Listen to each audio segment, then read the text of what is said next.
Esse é o primeiro FAQ Metal, FAQ 12. Começamos com a música metal, em homenagem ao nosso tripulante novo. Beleza, FAQ 12, começando. Vai, Julião, fala com a sua voz máscula, gostosa. Minha voz linda e maravilhosa de cantor do Van Halen. Beleza, de locutor. Você sabia que é aqui que desliga? Aqui é o 6, né? Não. Cara, eu não sei desligar esse rádio. Você tem que segurar esse botão grande. Não é? É sim. Quer ver, ó? Ó. É só segurar, eu acho. Eu fiquei segurando muito tempo ontem, Então, cara, não é tão bem. Esse aqui? Ele desligou quando eu apertei o 6 em algum momento. Não, cara. Um desses aqui, talvez. Bom, enfim, vai. vamos lá.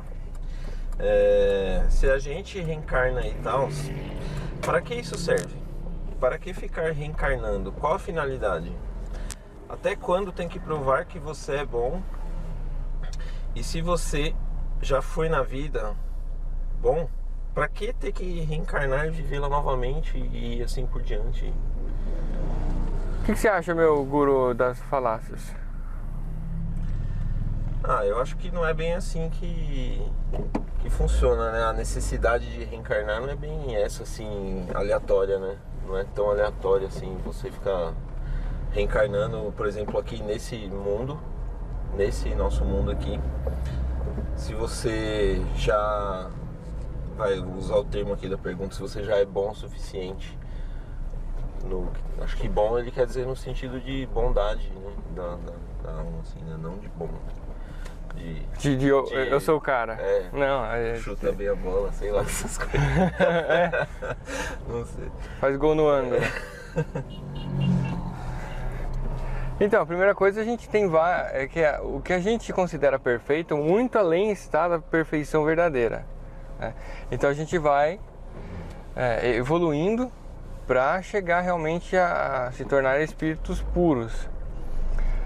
E se você já passou por exemplo, pela Terra e conseguiu efetivamente aprender o que você precisava, é possível que você não reencarne mais aqui. Você pode vir a reencarnar aqui em uma outra situação que te promova outras experiências, certo?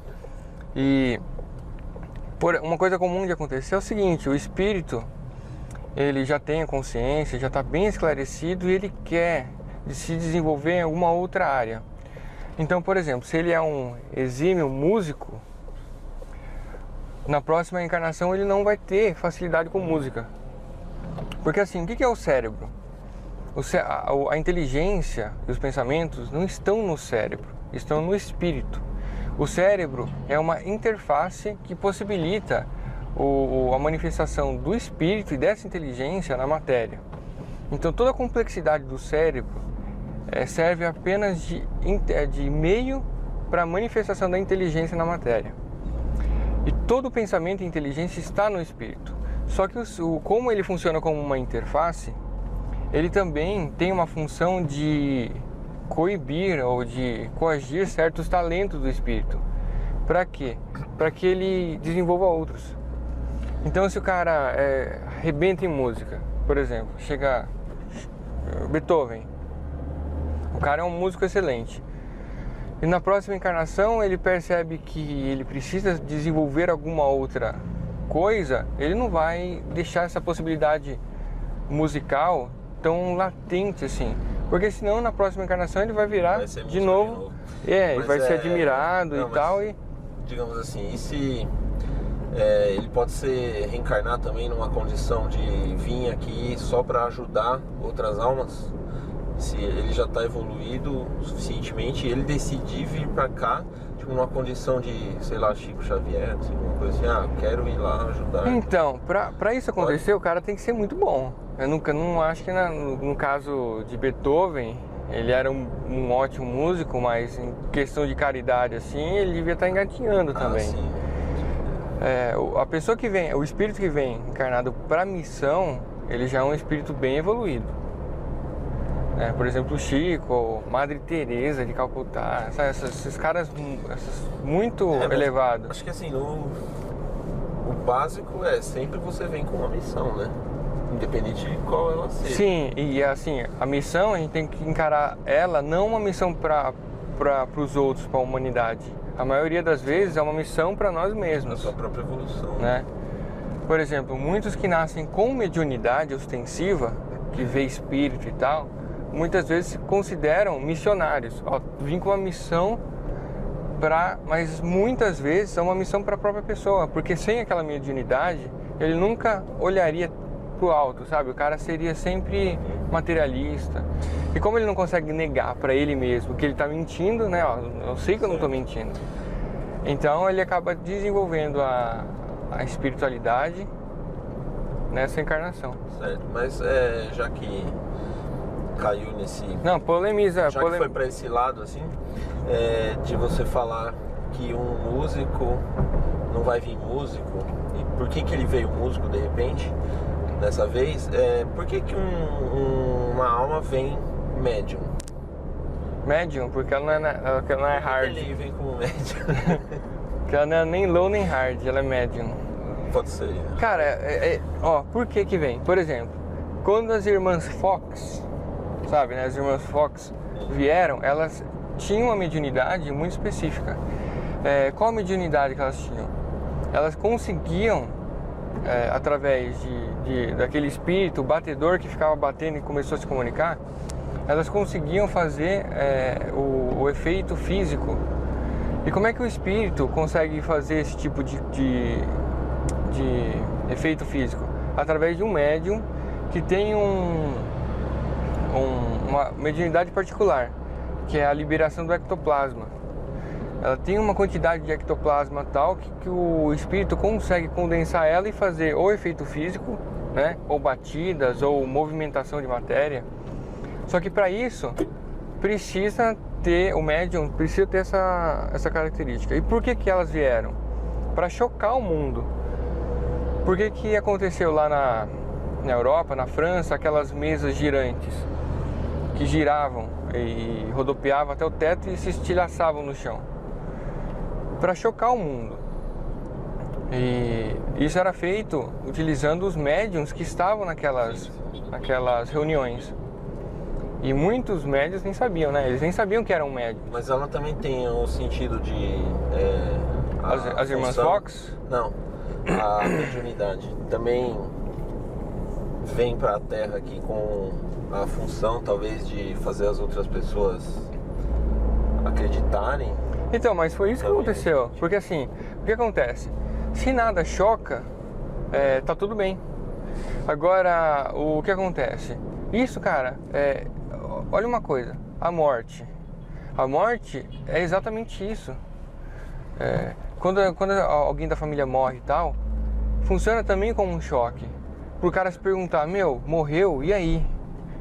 E sentir-se frágil. De repente que ele... o que tá acontecendo? Puta, a pessoa pode morrer, eu posso perder meu filho, eu posso perder... O que é isso? E se indagar, começar... Que porcaria é essa? Então tudo isso é para fragilizar essa questão de eu já sei porque eu consigo ligar uma lâmpada. A pessoa pode se indagar de formas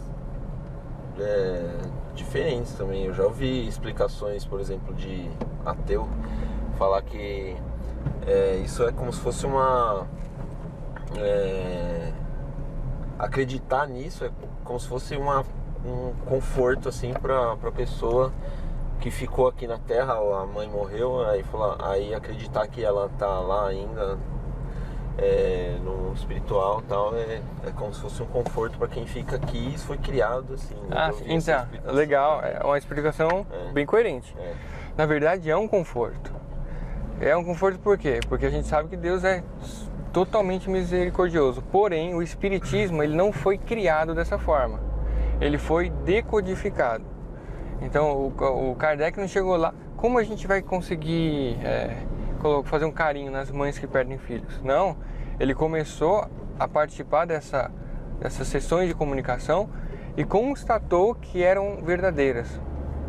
Fazendo isso, ele começou a fazer um monte de perguntas para esses espíritos e percebeu toda essa sistemática que acontece. Então é por isso que o espiritismo é uma religião que foi decodificada. Ela não foi criada.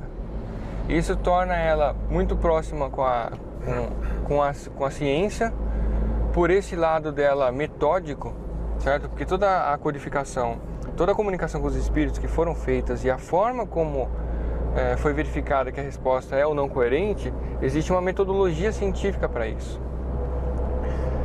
Quando a gente fala que o espiritismo é ciência, não é que ele é uma ciência que pode ser provada em qualquer lugar. Ah, sim.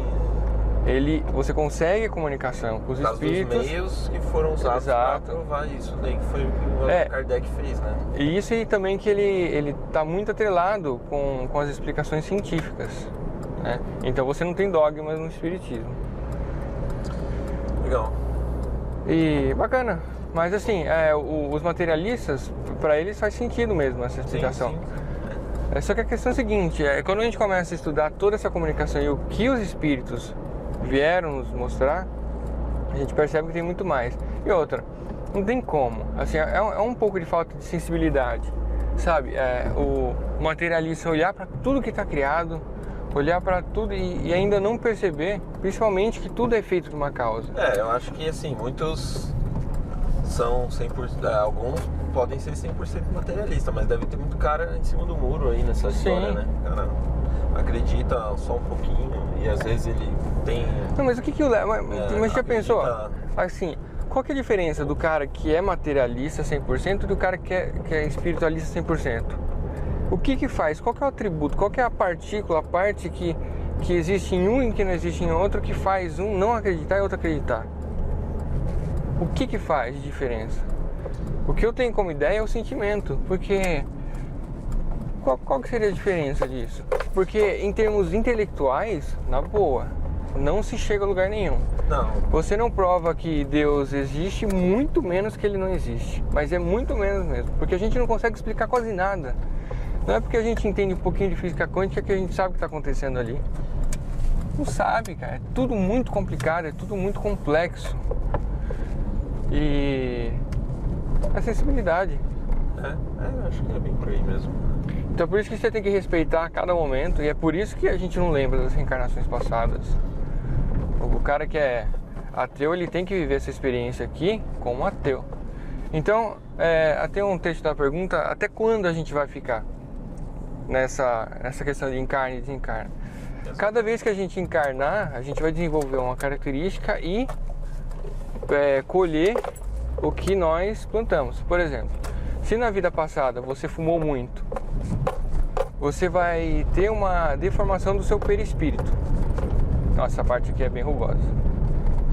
O que é o perispírito? O perispírito é uma camada plástica semimaterial que reveste o espírito e que torna ele possível se manifestar nesses corpos, nesses mundos mais densos.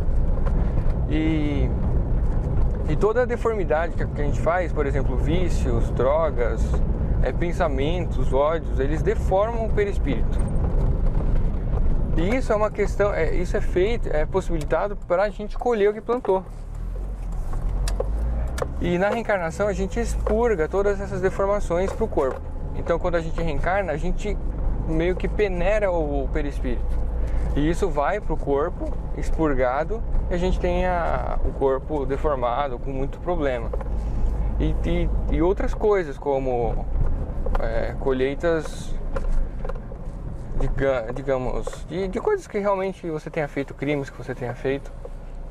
E relações que tenham sido extremamente complicadas, você também tem uma chance de se reconciliar aí com uma pessoa. Sim, mas você, por exemplo, nessa parte das relações, você não pode resgatar isso lá também? Ah, mas é muito mais fácil, né? Imagina assim, estamos todos no nosso lar. A dúvida, cadê a dúvida? Você já tá, assim, porque quando a gente desencarna, a gente passa por uma perturbação. Não, mas assim... Aí beleza, tá eu e você lá no nosso lar, você me violentou. Mas aí a gente chega lá, a gente já sabe, tal, tudo. Aí a gente vai lá, conversa e... Puta, verdade e tal. Mas aí que tá. Não é só o arrependimento. Não é só você arrepender que tá tudo beleza. Então, outra coisa... Você chegou e você se arrependeu. Falou, pô, Rafa, você tava muito gostosinho lá, não resisti e não deu. Eu tive que te violentar. Beleza. Mas não é só isso que fecha o jogo. Você vai ter que ser responsabilizado. Porque o primeiro passo é se arrepender. Mas isso aí não é o bastante para a consciência entender o que ela fez. Sim, mas diga Ela assim, tem que ser responsabilizada. O que não é porque a alma tá lá,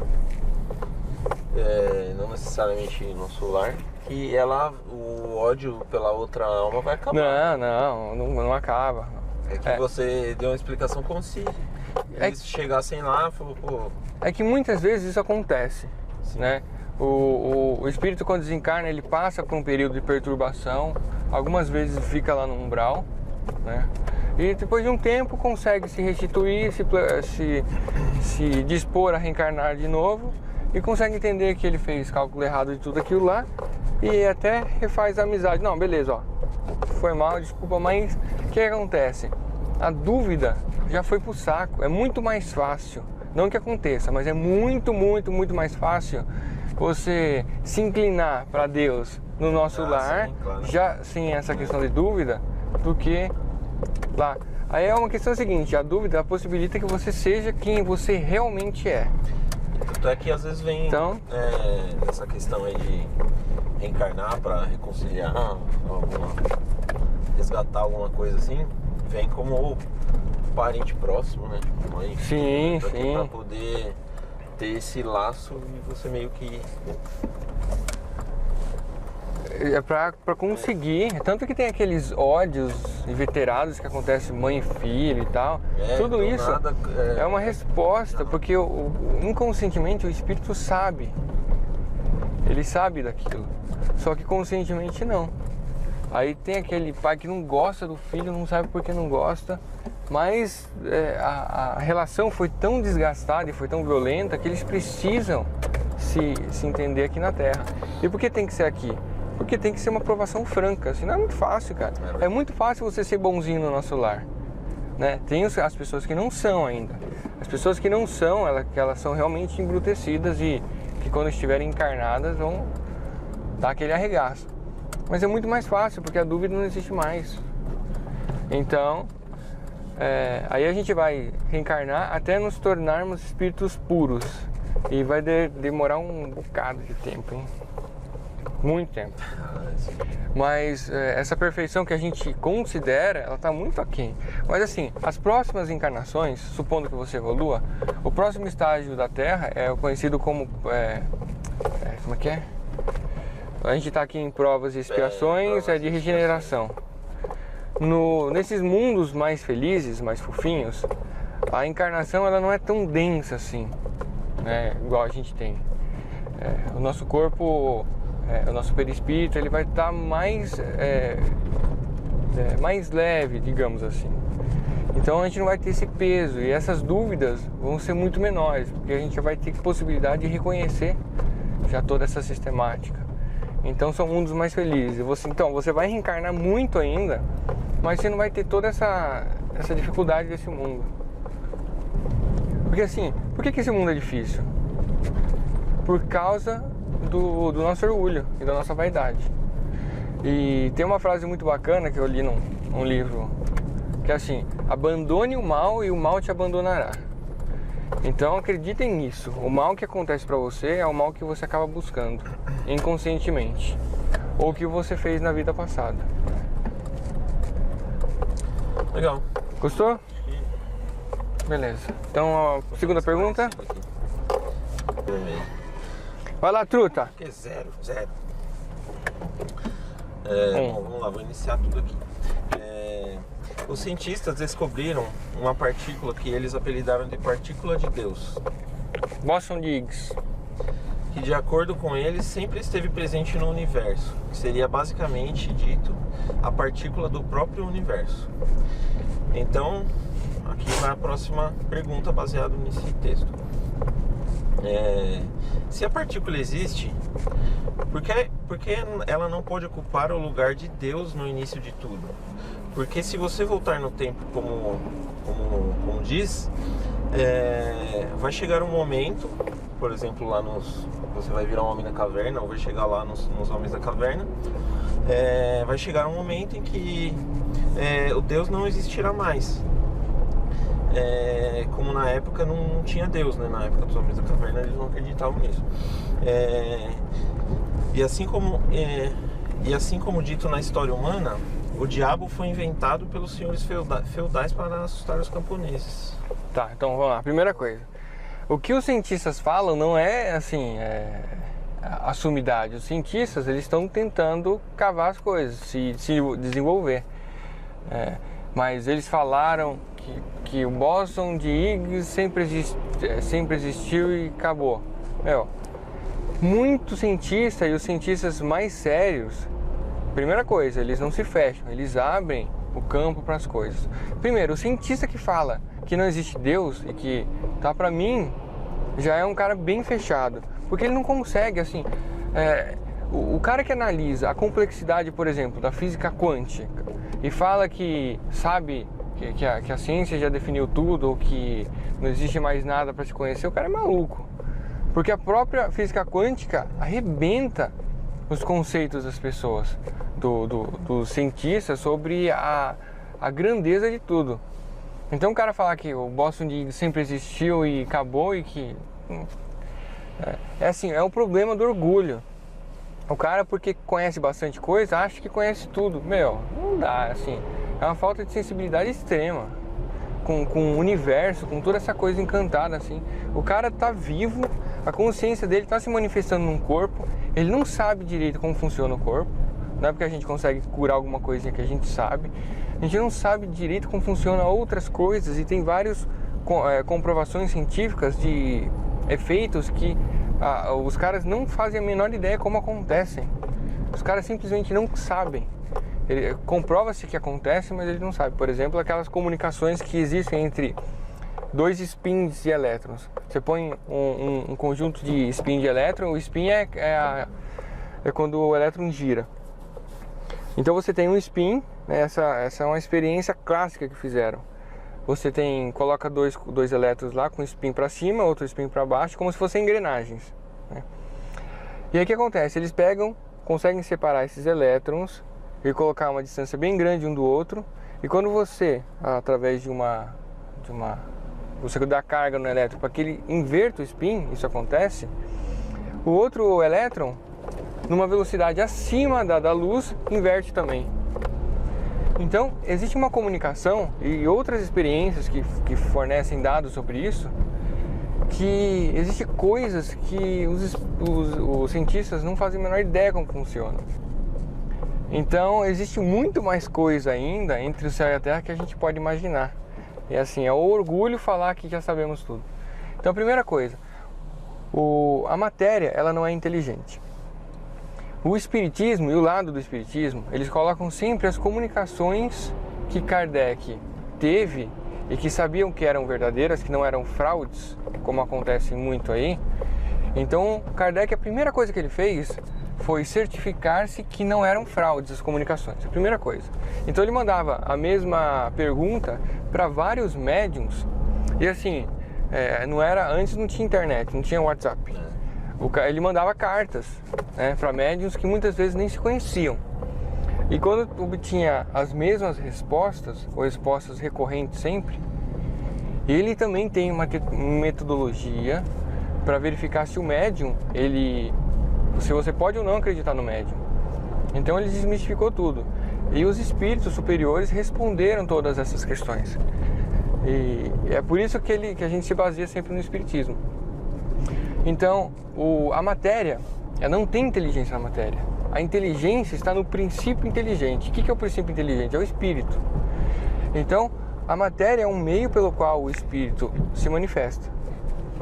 Então, acreditar que o bóson de Higgs sempre existiu e que tomaria o lugar até de Deus, é acreditar que, primeiro, o nada se fez, certo? O nada fez o bóson de Higgs, e que uma matéria que não tem inteligência pode criar outras matérias. A gente observa em tudo que foi estudado até agora pela humanidade que a matéria, ela evolui, ela se modifica, né? Tanto geneticamente, com aquelas questões evolutivas de Darwin. Só que isso é trazido pela codificação espírita, que é uma junção entre matéria e espírito. Então, para você conseguir intelectualizar a matéria, de qualquer forma, você precisa desse princípio inteligente. Então, nada pode substituir. Agora, a questão é a seguinte, a gente tem limitada inteligência para entender isso. Não tem como, a gente não vai conseguir entender o início de tudo. E é por isso que os próprios espíritos falam. A primeira definição do livro dos espíritos, que Kardec...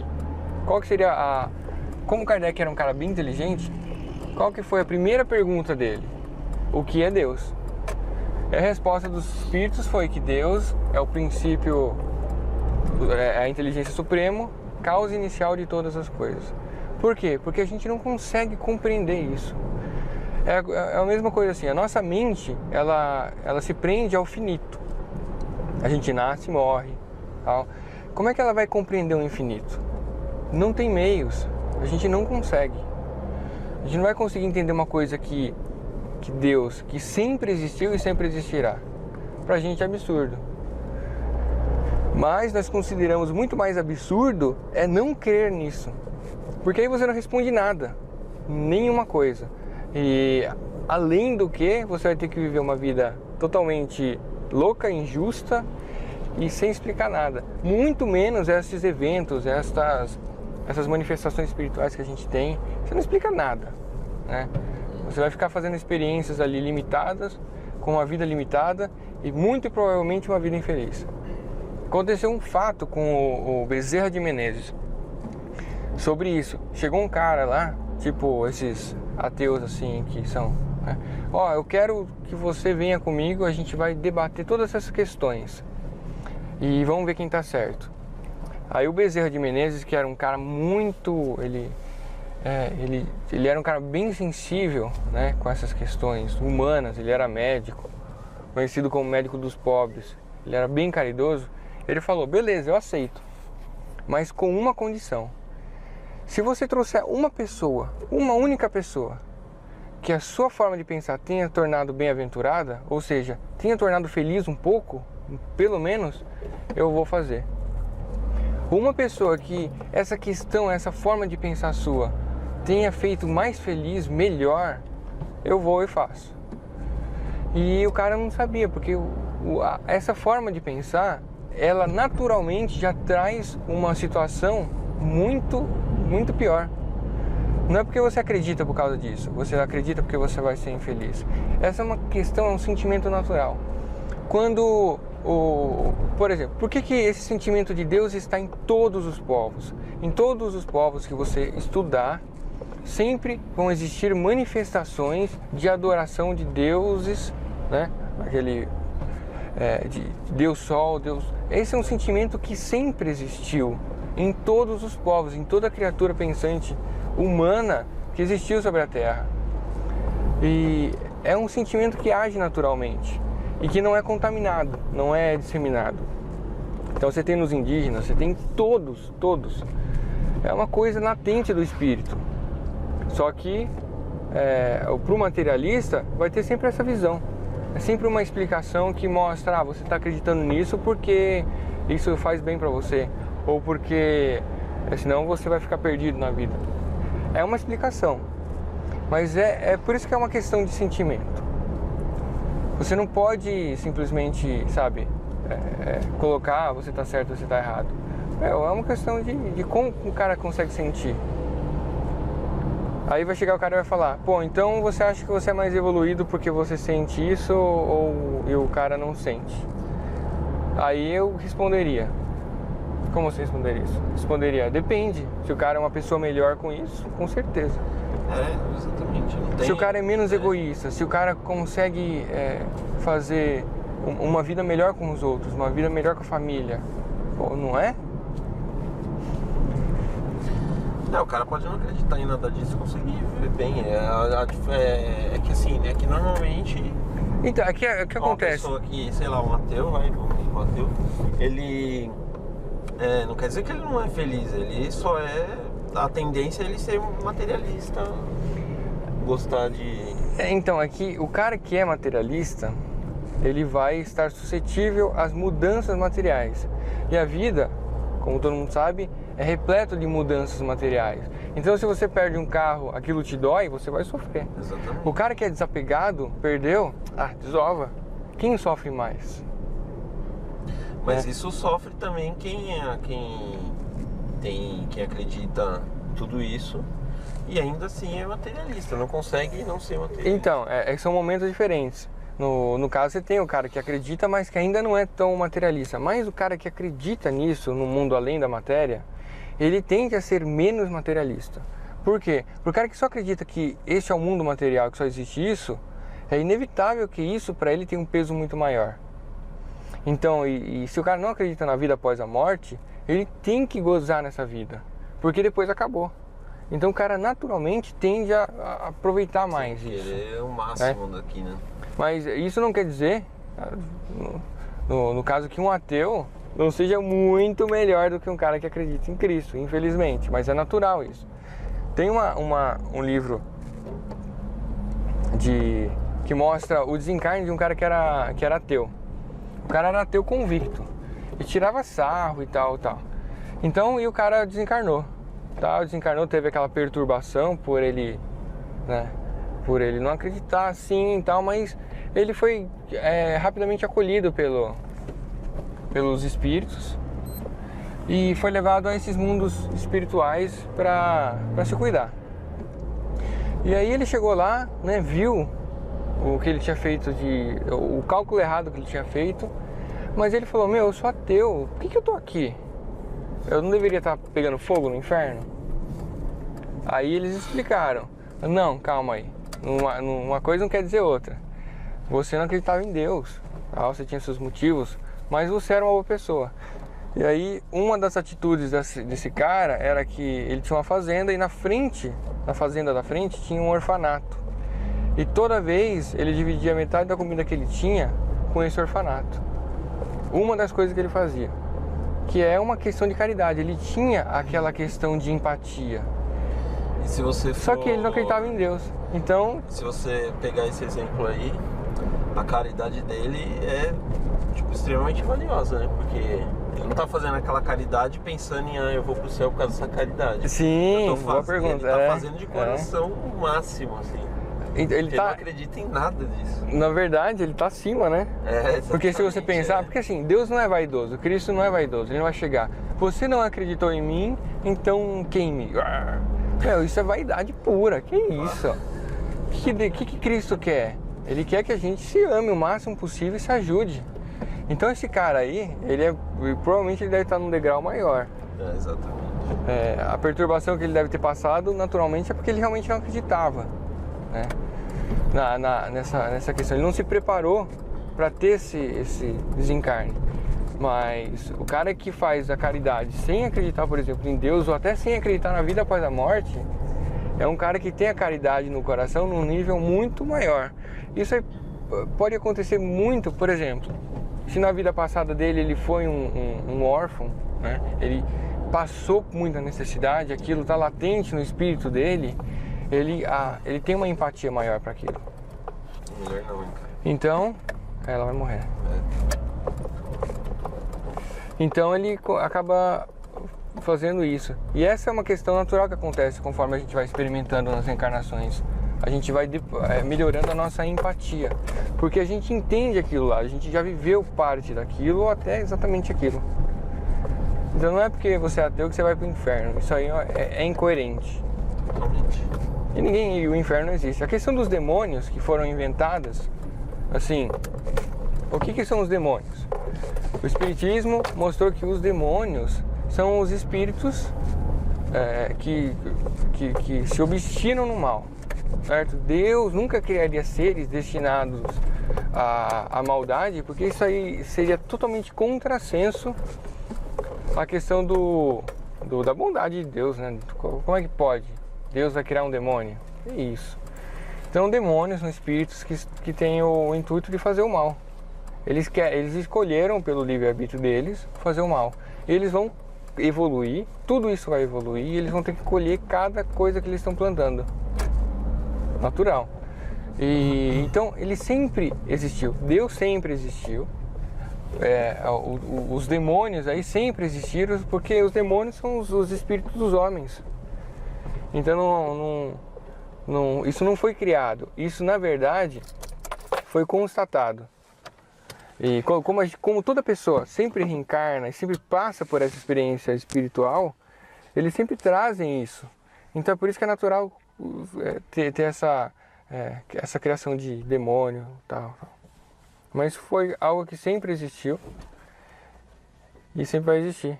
E no caso, a matéria, ela é criação de Deus em todas as suas formas, assim, em todas as suas frequências. E assim, existe realmente o que não sei se poderia se chamar de dogma, mas não é um dogma, porque o dogma você não permite análise. O dogma você está ali e tal. Mas existe um ponto inicial na qual o espiritismo se estabelece. É que existe Deus, ele é soberanamente justo e bom e causa inicial de todas as coisas. Só que ninguém consegue analisar isso diferente, porque nós temos limitada inteligência para entender tudo isso. Falta a gente para isso um sentido. E não tem jeito. Então, pode não ser? Pode ser um abacate gigante criando tudo? Pode, talvez. Mas não faz sentido também, concorda? Muito menos, né? Um abacate girando. Um abacate gigante criando as coisas. Isso é engraçado. Imagina, você gasta 10 mil anos chegando até espírito perfeito, chega lá, tem um abacate.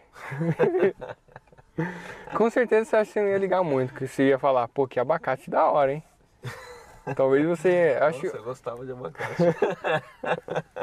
Talvez você quisesse até comer o abacate. Então pode ser.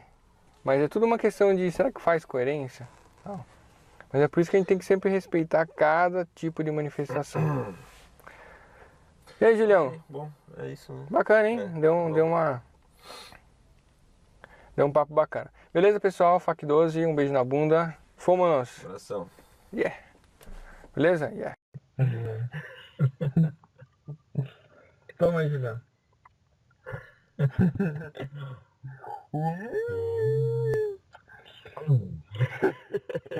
Que gostoso!